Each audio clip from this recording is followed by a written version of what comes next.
Hello and welcome back to Vox Terra, fellow Vox Terrans. If you have not done so, please subscribe and click that notification bell. Like, comment, and preferably keep those comments mannerly. Try to find some common ground. Okay, so today I want to talk about this controversy we're hearing in the news media with TikTok, and maybe look at it from some other angles the media is not looking at it from that really could benefit us of whatever country you're in. The basic gist of it is the Trump administration is claiming that TikTok is sharing information, user information with the government in Beijing. TikTok saying, no, we're not doing that. That's the little tit for tat going on. Then, out of this strong arm pressure, Trump is threatening to ban TikTok. TikTok now is apparently in talks to sell. So it will no longer be a Chinese-owned company.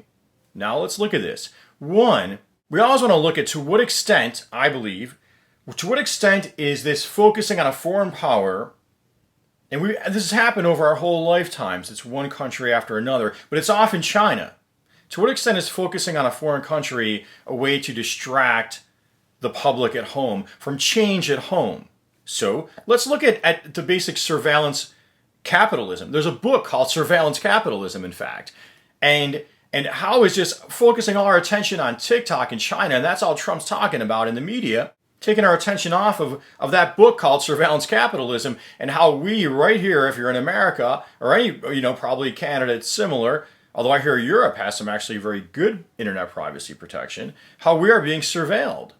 And where is the bigger threat really coming from? So, for example, I know the child of one of my young viewers, their child, the viewer shared this with me. Their child said, so the internet is basically a place where people can post things about you, whoever you are, can post things about you without your permission, and you have no idea how to take them down. And that's not going to change whether TikTok is owned by an American company or a British company, but not a Chinese company. That's not going to change. The fact that all of our data is being gathered and stored and can be shared and hacked into and shared with who knows who, that's not going to change. But I'll take it a step further, and let's say you're an American and you're an anti-fracking or anti-pipeline activist. You want to stop that fracking from occurring, you want to stop that pipeline from being built. You know why you want to stop it, because it's going to pump a lot more greenhouse gases into this already greenhouse gas laden atmosphere, heating our planet more. You know that fracking or that pipeline is going to risk leaking and spilling toxic chemicals into the waters. We got a lot of toxic chemicals already. And what you also may know, if you're a leader of that, is that you're stopping someone's money train. You're stopping someone's money train from happening. They want to make that pipeline and watch the dollars flow with it. They want to frack that and watch the dollars flow with it. So you're threatening them. And look, the media didn't give it enough attention, but some of those pipeline protesters were seized upon by private security dogs. Seized upon by they had violence done against them. And the media didn't give that the attention it deserved. So the company that wanted to make the pipeline, or the contractors, the security contractors they contracted with, were willing to use violence.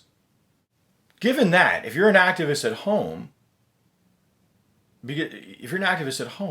and you're what's a bigger threat to you? That your data could be shared with some anonymous bureaucrat in Beijing, that someone in Beijing could know, and their government could know, okay, you activists, you were in the bathroom, you went to Taco Bell, you went to the movies, and this is what you do. Is it a bigger threat? They know all your GPS data location, or that someone right here in your own country, if your own country is the US of A, they know it, and they can share that with that company that wants to build a pipeline.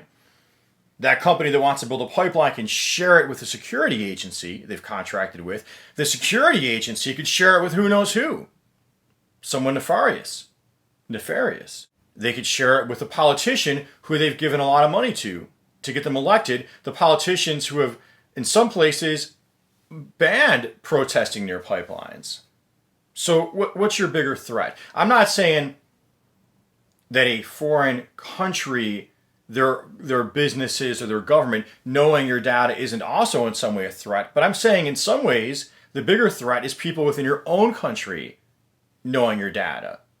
So by all going rah, rah, rah, China, we're not addressing that. You're taking all that public anger about how surveilled we are and aiming it at China again. And that's just what I told you was happening with the COVID-19 crisis. That crisis was blowing the lid wide off the fact that this system, our really highly consumeristic capitalist system, isn't prepping us for disasters. It's prepping us just to sell, buy, and fight wars, but not for disasters, not for dealing with climate change, not for dealing with pandemics. The media's heavy focus on China distracted from the fact that there was good media reports out there. I cited one for you from Environmental Health News, which I think was citing Oxford or Harvard, about how climate change or global warming, the heating of the planet, is ushering in an era of more diseases and pandemic, as is deforestation, as is factory farming. But instead the media just wanted you to look at China, what they're doing there. So no change happened here. We kind of made it through the initial shock of the pandemic without any real call for big systematic changes at home, because you took all that energy and steered it at China. And it also drums up prejudice for Asian Americans, or Asian Canadians, or Asian British, or people who look Asian but are really as American as anybody else, but don't get treated that way. We could look at the history of China and how they've been treated over the past few couple hundred years. I happened to randomly turn on PBS one night, watching a documentary, and to my surprise, the British Empire burned down the Chinese Navy in the 1800s under the Qing dynasty because the emperor refused opium imports. And you can imagine if you were in Britain, everybody should know that story, and I'll do a longer video on it, I'll try to. Everybody should know that story. And I can bet you dollars to donuts, as they used to say, dollars to donuts, as they used to say, that if we were around in that era, the British media didn't cover it as like, oh, the China won't buy illegal drugs from our criminals. No, they portrayed it as China won't do fair business, and the emperor thinks he's all powerful and won't respect international trade and free trade. And they probably even said things like, the emperor is oppressing his own people, won't let them have access to British products and commerce.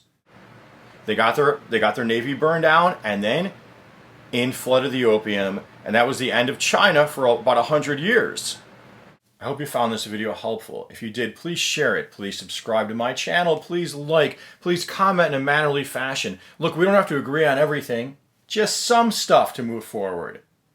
Until next time, peace be with you.